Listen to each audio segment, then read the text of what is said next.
Point of solution academy में आप सभी का स्वागत है। जैसे आपको ये एक पिक्चर के माध्यम से मैं आपको बता रहा हूँ कि भारतीय संविधान या भारत की राज्य व्यवस्था को क्या करेंगे अपन विस्तारित रूप से पढ़ाएंगे और किस टीम के द्वारा, पीएस टीम के द्वारा, ठीक है, पीएस टीम के द्वारा आपको मैं पढ़ाऊंगा, ठीक है। तो यहाँ पर पीएस टीम के द्वारा जुड़ने के लिए आप कहाँ पर पॉइंट ऑफ सॉल्यूशन, ठीक है, कहाँ पर आओ, पॉइंट ऑफ सॉल्यूशन पे आओ, ठीक है। और पॉइंट ऑफ सॉल्यूशन पे क्या करो, यहाँ पर विजिट करने के बाद इन चैनल के ऊपर आपको सारे टॉपिक, ये सारे संविधान के सारे टॉपिक, संविधान, मैथ्स, रीजनिंग, ठीक है, हिस्ट्री, ठीक है, सारे टॉपिक आपको वहाँ पर मिल जाएंगे या सारे वीडियो मिल जाएंगे, ठीक है। टॉपिक बोल रहा हूँ तो सारे वीडियो वहाँ पर मिल जाएंगे आपको, तो वहाँ पर विजिट करो। ये लिख दिया है मैंने पॉइंट ऑफ सॉल्यूशन। जैसे आप डालोगे यूट्यूब पर डालोगे, इंस्टाग्राम पर डालोगे, फेसबुक पर डालोगे, आपको सारी जगह इतिहास के वीडियो, ठीक है, संविधान के वीडियो, सारे वीडियो आपको जहां पर भी आप जाओगे, यूट्यूब, फेसबुक, इंस्टाग्राम, ठीक है, वहां पर आपको मिल जाएंगे, ठीक है। तो अपन शुरुआत करते हैं पहले भारतीय संविधान की। क्या शुरुआत करते हैं? भारतीय संविधान की शुरुआत करते हैं, ठीक है। तो भारतीय संविधान की शुरुआत करने से पहले मैं आपको इसी की आउटलाइन समझा देता हूं कि भारतीय संविधान को विस्तारित रूप से पढ़ते तो हैं अपन, फिर उसका रूपरेखा तो पढ़नी पड़ेगी। रूपरेखा क्या है, ठीक है। तो भारतीय संविधान की पहली रूपरेखा होती है भारतीय संविधान, ठीक है, पहले तो लिख देता हूं मैं।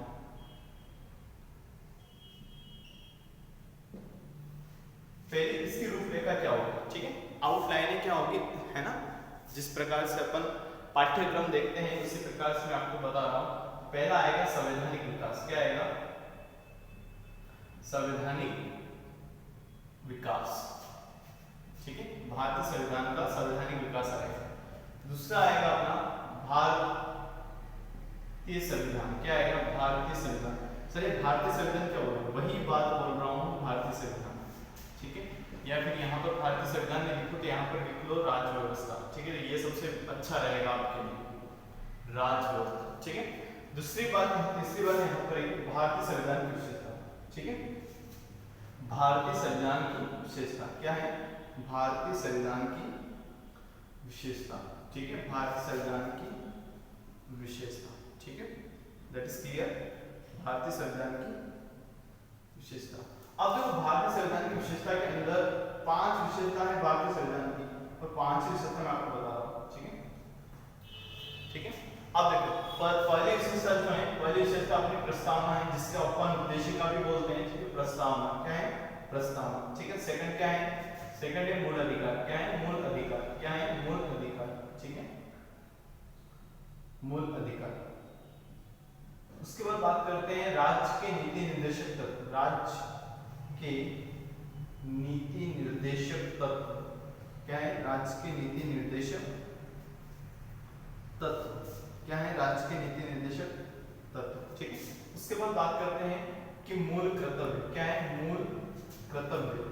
क्या है? मूल कर्तव्य, ठीक है। उसके बाद बात करते हैं संघीय भारतीय संविधान की संघीय प्रकृति। भारतीय संविधान की संघीय प्रकृति। भारतीय संविधान की क्या है? संघीय प्रकृति, ठीक है, ठीक है। तो देख लेते हैं अपने, जैसे आउटलाइन देखो पहले तो संवैधानिक विकास, ठीक है, भारतीय संवैधानिक विकास। उसके बाद भारतीय संविधान, ठीक है, भारतीय संविधान। उसके बाद भारतीय संविधान की विशेषताएं। क्या है? भारतीय संविधान की विशेषताएं। पहली विशेषता कौन सी है? प्रस्तावना है। पहली विशेषता ही कौन सी है? प्रस्तावना। दूसरी विशेषता कौन सी है? मूल अधिकार। तीसरी विशेषता कौन सी है? राज्य के नीति निर्देशक तत्व। कौन सी है? राज्य के नीति निर्देशक तत्व। चौथी विशेषता कौन सी है? मूल कर्तव्य। चौथी विशेषता कौन सी है? मूल कर्तव्य। और पांचवी कौन सी है? भारतीय संविधान की संघीय प्रकृति, ठीक है, इतना क्लियर, ठीक है। अब आगे बात करते हैं तीसरी आउटलाइन, चौथी आउटलाइन की, ठीक है। तो चौथी आउटलाइन में क्या होगा? संघीय सरकार, ठीक है, संघीय सरकार आप जानते हो, संघीय सरकार, ठीक है, संघीय सरकार। क्या है? संघीय सरकार। संघीय सरकार के अंदर कितने अंग होते हैं? तो आप बता सकते हो संघीय सरकार के अंदर 3 अंग होते हैं। कौन कौन से? ठीक है, पहला है अपना व्यवस्थापिका। क्या है? व्यवस्थापिका। व्यवस्थापिका, ठीक है। दूसरा कौन सा है? कार्यपालिका। दूसरा कौन सा है? कार्यपालिका। दूसरा कौन सा है? कार्यपालिका। तीसरा कौन सा है? न्यायपालिका। तीसरा कौन सा है? न्यायपालिका। तीसरा कौन सा है? न्यायपालिका। देखो सिंपल है, यदि कौन सा कानून बनता है, जैसे कानून तो बोलने में नहीं आता है, संविधान के अंदर विधि बोलने में आती है, ठीक है। क्या बोलने में आती है? यदि कौन सी विधि बनती है, ठीक है, या कौन सा अधिनियम बनता है, ठीक है, कौन सा अधिनियम बनता है, कौन सा अधिनियम बनता है, तो पहले जो अधिनियम बनाता है, ठीक है, अधिनियम कौन बनाता है? व्यवस्थापिका बनाती है। सर व्यवस्थापिका तो हमें समझ में ही नहीं आ रही है, बोलना क्या चाहते हो? मैं ये बोलना चाहता हूँ कि यहाँ पर व्यवस्थापिका यानी संसद क्या बनाएगी? संसद किसी कानून को बनाएगी, विधि को बनाएगी, अधिनियम को बनाएगी। Clear the list. दूसरी बात है कि कानून बन चुका है तो कार्यपालिका है, कार्य में उसको लाना, ठीक है, लागू करना। जब लागू करने का कार्य होता है कार्यपालिका, किसका? कार्यपालिका, ठीक है। तीसरी बात यहाँ पर न्यायपालिका। यदि कौन सा कानून बन चुका है और लागू हो गया है, और यदि उसमें किसी भी नागरिक को, ठीक है, या क्योंकि कानून बना है तो वो या विधि बनी है, ठीक है, या अधिनियम बना है, तो किसी को तो यदि उसकी जांच करनी होती है, और जांच जो करेगा वो करेगी न्यायपालिका, ठीक है। कौन करेगी? न्यायपालिका, ठीक है। इतना क्लियर। इसी प्रकार से और आपको बताता हूं मैं कि संघीय सरकार के अंदर भी राज्य सरकार की बात करते हैं, ठीक है। पांचवा आउटलाइन क्या हो जाएगी अपनी, ये रूपरेखा क्या हो जाएगी? पांचवी रूपरेखा हो जाएगी राज्य सरकार। क्या हो जाएगी? राज्य सरकार, ठीक है। अब राज्य सरकार के अंदर भी वही थी ना जो मैंने अभी बोला आपको, व्यवस्थापिका, ठीक है। क्या बोला मैंने आपको? व्यवस्थापिका बोला, ठीक है। उसके बाद क्या बोला? कार्यपालिका बोला, ठीक है, कार्यपालिका। और क्या बोला मैंने? न्यायपालिका, ठीक है। ये तीनों होंगे, इसमें भी होंगे। इसी को कैसे बोलेंगे? राज्य व्यवस्थापिका, राज्य कार्यपालिका, राज्य न्यायपालिका, ठीक है। इसी का भी काम वही होता है, ठीक है। व्यवस्थापिका, इसमें विधानसभा, ठीक है, ठीक है, या विधान परिषद, ठीक है। कार्यपालिका में राज्यपाल, ठीक है, और न्यायपालिका में वही हाईकोर्ट, और इसमें न्यायपालिका में कौन आएगा? जैसे इसका न्यायपालिका में कौन आएगा? सुप्रीम कोर्ट, ठीक है। ये बात हो गई। 6 इसकी आउटलाइन है या रूपरेखा है, वह है स्थानीय शासन। क्या है? स्थानीय शासन। क्या है? स्थानीय शासन। स्थानीय शासन ना बोलो तो कोई बात नहीं है, पंचायती राज्य बोलो, पंचायती राज, ठीक है। तो ये भी इसी के अंदर है। तो आप, यदि मैं आपको बोल रहा हूं, ऐसे विस्तारित रूप से पढ़ाएंगे, ठीक है। यदि आप किसी भी चीज की, जैसे कि पीएससी या यूपीएससी तक की बोल सकता हूं मैं, यूपीएससी तक की तैयारी कर रहे हो, तो इसमें से बहुत सारे क्वेश्चन, जैसे कि मैं आपको 80% क्वेश्चन यहां से बैठते हैं, ठीक है। दूसरी बात यहां पर ये बात है कि पीएससी भी वही 80%, पीएससी में तो क्या है 100% तक की मैं बोल सकता हूं, ठीक है। उसके बाद नीचे लेवल की एग्जाम है, उनमें भी 100% ही है। तो अपन बात करते हैं, ठीक है। तो भारतीय संविधान की बात करते हैं पहले, ठीक है। संविधान विकास के बाद बात करेंगे, पहले भारतीय संविधान की बात करते हैं कि भारतीय संविधान, अच्छा मैं आपको यहां बोलूं कि संविधान का संधि विच्छेद करो। आप क्या करो? संविधान का संधि विच्छेद करो। यहां पर ये है, तो संविधान का बोलोगे सम प्लस विधान। क्या बोलोगे? सम प्लस विधान। सम प्लस विधान यानी समान, सम का अर्थ है समान, विधान यानी कानून, ठीक है, या विधि, ठीक है। जो समान कानून या विधि वो सबके लिए, समान है वो तो सबके लिए, ठीक है, सबके लिए वो चीज समान ही है। जैसे कि यहाँ पर संविधान अपने को बना है, तो क्या किसी यहाँ पर भारत में जितने भी लोग रहते हैं, क्या उनमें से कोई ऐसा व्यक्ति बता दो जो संविधान का पालन नहीं करता हो? ठीक है, दैट इज ये बता सकते हो। तो ऐसा कोई भी व्यक्ति नहीं है जो संविधान का पालन नहीं करता है, ठीक है। तो वो अपने को यानी समाज सबके लिए है, जैसे मूल कर्तव्य सबके लिए है, मूल अधिकार सबके लिए, राष्ट्र के नीति निर्देश तत्व सबके लिए है, ठीक है। तो ये चीजें हैं अपने को। तो आगे बात करते हैं अपन कि संविधान की, ये बात तो समझ में आएगी सर कि समान कानून है। कोई डेफिनेशन देके बताओ, तो डेफिनेशन देके मैं आपको बता रहा हूं कि किसी भी देश की, किसी भी देश या राष्ट्र का ऐसा दस्तावेज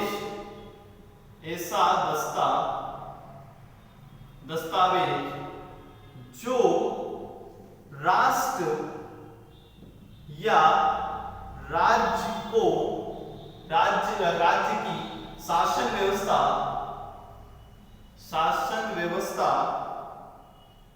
को क्या करे, नियंत्रित करे, उसे बोलते हैं संविधान। क्या बोलते हैं? उसे बोलते हैं संविधान। ठीक है, ये बात तो क्लियर है। चलो, ये बात तो सब समझ में भी आ गई हमारे कि किसी देश या राष्ट्र की ऐसा दस्तावेज जो उसी राष्ट्र की या राज्य की शासन व्यवस्था को क्या करे, नियंत्रित करे, उसे बोलते हैं संविधान। ये बात अपने को क्लियर हो गई होगी। ठीक है, आगे बात करते हैं। आगे बात यहाँ पर ये बात कर रहा हूं कि पहले अपन विश्व के सबसे पहले, जैसे भारतीय संविधान की बात करें तो कितने अनुच्छेद हैं? 395 अनुच्छेद हैं, ठीक है, वर्तमान समय में। ठीक है, ये बात भी आपको क्वेश्चन आ जाता है। 395 अनुच्छेद, 22 भाग है, ठीक है, और 12 अनुसूचियां हैं। ठीक है, ठीक है, पहले 8 थी, उसके बाद 12 बन चुकी है। वर्तमान समय में 12 अनुसूचियां हैं। ठीक है, कितनी अनुसूचियां? 12 अनुसूचियां। ठीक है, अब ये बात तो हो गई है कि अनुच्छेद कितने? 395, 22 भाग है, 12 अनुसूचियां हैं। ये बात क्लियर हो गई। अब विश्व की मैं बात करूं, एक ऐसा देश, विश्व का एक ऐसा देश जैसे कि अमेरिका ये, ठीक है, अमेरिका का संविधान को 1787 के अंदर बनाया गया था। कब बनाया गया था? 1787 के अंदर बनाया गया था। और ये विश्व का सबसे छोटा संविधान है। ये विश्व का सबसे छोटा संविधान है। सबसे छोटा संविधान कहाँ है? विश्व का। और इसके अंदर कितने अनुच्छेद है? 7 अनुच्छेद हैं। ठीक है, ओनली 7 आर्टिकल्स। ठीक है, देखो अपने ने ये तो पढ़ लिया है। जैसे विश्व में अमेरिका, ठीक है, अमेरिका का संविधान कब बनाया गया था? 1787 में बनाया गया था। ठीक है, एक बार और बता देता हूं मैं आपको, 1787 में तो बनाया गया था, लेकिन यहाँ पर इसको लागू कब किया गया था? ठीक है, लागू किया गया था इसको 1789 में। कब लागू किया गया था? 1789 में लागू किया गया था। ठीक है, लागू किया गया था 1789 में। कब किया गया था? 1789 में इसको क्या किया गया था? लागू किया गया था। वेरी इजी है। अब देखो इसके अंदर अनुच्छेद कितने हैं? इसके अंदर जो अनुच्छेद है वो कितने हैं? 7 अनुच्छेद है। ठीक है, 7 अनुच्छेद। देखो 7 अनुच्छेद होंगे। यहाँ से सिंपल है कि ये एक तो लिखित और निर्मित संविधान है। ठीक है, निर्मित व लिखित संविधान है। क्या है? निर्मित व लिखित संविधान है। ठीक है, निर्मित व लिखित एक ही बात है। सो ठीक है, निर्मित और लिखित एक ही बात है। दूसरी बात यहाँ पर बात करते हैं, लिखित तो है लेकिन सबसे छोटा भी है। और ठीक है, यह बात तो यहाँ पर हो गई है। तो यहाँ पर ये बात तो अपने को ध्यान नहीं देनी है कि विश्व के बारे में यहाँ पर पॉइंट ऑफ व्यू से बन सकता है कि ऐसा विश्व का सबसे छोटा संविधान कौन सा है? तो विश्व का सबसे छोटा संविधान जो है अमेरिका का है। कब बनाया गया था? 1787 में बनाया गया था। कब इसका पालन हुआ? कब इसको लागू किया गया? इसको लागू किया गया 1789 के अंदर। ठीक है, कितने अनुच्छेद थे? 7 अनुच्छेद थे। कौन सा? निर्मित और लिखित संविधान था। ठीक है, लिखित। अब देखो ये बात तो हो गई 1800। अब अपने भारतीय संविधान की बात करते हैं। किसकी बात करते हैं? भारतीय संविधान की मैं बात करता हूं। भारतीय संविधान की मैं बात करूं तो पहली बार तो यहाँ पर किसने भारतीय संविधान सभा को बनाने की बात की थी?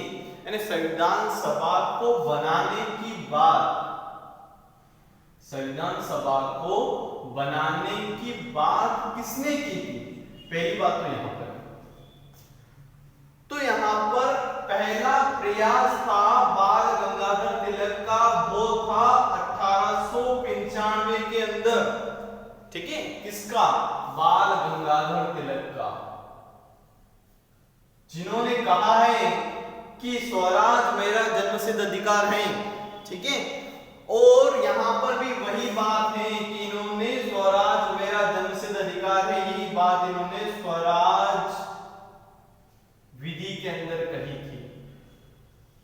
और इसी विधि को क्या कहा गया? नींव का पत्थर। इसी विधि को क्या कहा गया? नींव का पत्थर या भारतीय संविधान का दर्शन। क्या कहा गया? भारतीय संविधान का दर्शन इसे कहा गया,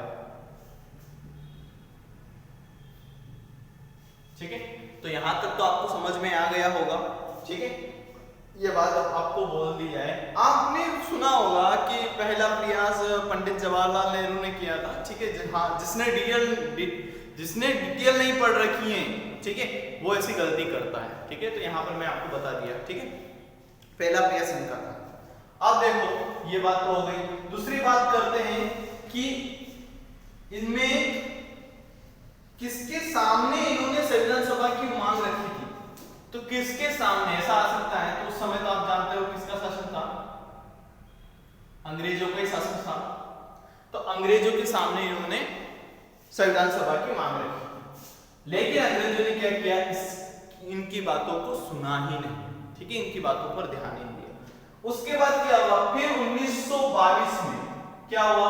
1922 में महात्मा गांधी, ठीक है, 1922 में महात्मा गांधी ने कहा कि भारतीय संविधान सभा बनाई जाए। क्या बोला?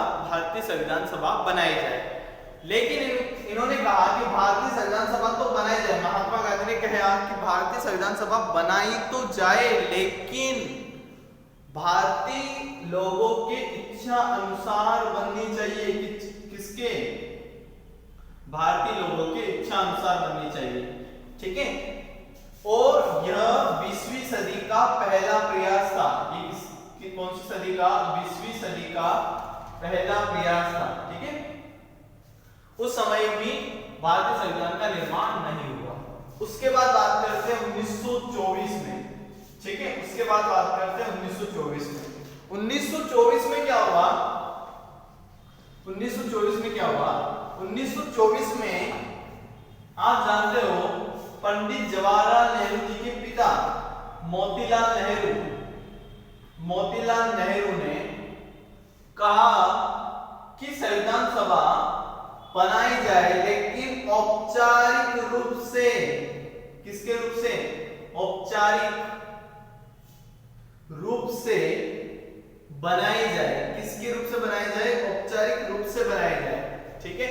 संविधान सभा बनाई जाए, लेकिन किसके रूप से? औपचारिक रूप से। औपचारिक रूप से यानी किसी रूप से कोई मतभेद नहीं होना चाहिए, कोई लड़ाई झगड़ा नहीं होना चाहिए, औपचारिक रूप से बनाई जाए, प्रोफेशनल रूप से बनाई जाए, ठीक है। यहाँ पर ये बात हो गई। दूसरी बात यहाँ पर बात करते हैं, यहाँ पर भी संविधान सभा नहीं बनी, ठीक है। लेकिन यहाँ पर एक व्यक्ति आए थे, एम रॉय। कौन आए थे? एम रॉय। कौन आए थे? एम रॉय। इन्होंने संविधान सभा बनाने की मांग रखी और इन्होंने कहा था संविधान सभा बनाने, लेकिन ये संविधान सभा के सदस्य नहीं थे, ये बात भी याद रख लेना। दूसरी बात है कि इन्हीं को संविधान सभा का प्रतिपादक माना जाता है। इन्हीं को क्या कहा जाता है? संविधान सभा का प्रतिपादक।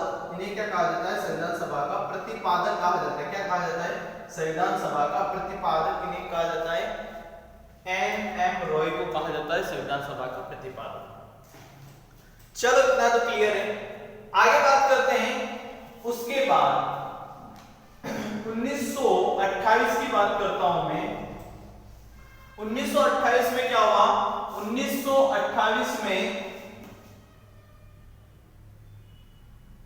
नेहरू जी, ठीक है, नेहरू जी ने रिपोर्ट जारी की, नेहरू रिपोर्ट, इनको बोलते हैं नेहरू रिपोर्ट। क्या बोलते हैं इसको? नेहरू रिपोर्ट। जब नेहरू रिपोर्ट जारी की, इसमें भी वही बात बोली संविधान सभा बनाई जाए, और इसी को क्या बोलते हैं? ब्लूप्रिंट। क्या बोलते हैं? ब्लूप्रिंट क्या कहा जाता है? इसको क्या कहा जाता है? इसी को ब्लूप्रिंट कहा जाता है, ठीक है, दैट इज, ठीक है। यहां पर उसके बाद क्या हुआ? 1929 में आप जानते हो सबसे हिस्टोरिकल मूवमेंट हुआ था, जिसको बोलते हैं लाहौर कांग्रेस अधिवेशन। लाहौर कांग्रेस अधिवेशन हुआ, ठीक है, लाहौर कांग्रेस अधिवेशन हुआ 1929 में। बोला जाता है कि इसकी अध्यक्षता किसने की? इसकी अध्यक्षता की पंडित जवाहरलाल नेहरू ने। इसकी अध्यक्षता किसने की थी? ठीक है, किसने की थी? पंडित जवाहरलाल नेहरू ने की थी। चलो ये बात भी क्लियर है, कोई बात नहीं। पंडित जवाहरलाल नेहरू ने इसकी अध्यक्षता की। बात यहां पर यह है कि इसमें एक बात और हुई थी, किसकी? पूर्ण स्वराज की मांग भी किसने रखी थी? पंडित जवाहरलाल नेहरू ने पूर्ण स्वराज की मांग रखी थी, पंडित जवाहरलाल नेहरू ने। कौन से सन में? 1929 में। कौन से अधिवेशन में? लाहौर अधिवेशन में। ये बात भी क्लियर है। अब देखो यहां पर ये बात भी क्लियर है। दूसरी बात यहां पर है कि वही बात बोली गई थी इन्होंने कि संविधान सभा बनाई जाए, लेकिन अंग्रेजों ने इस बात पर भी ध्यान नहीं दिया, ठीक है। इतनी बातें बिल्कुल क्लियर है। 1922, 24, 28 और 29 ये चारों में अभी तक भी भारतीय संविधान सभा नहीं बनी अंग्रेजों के सामने, ठीक है।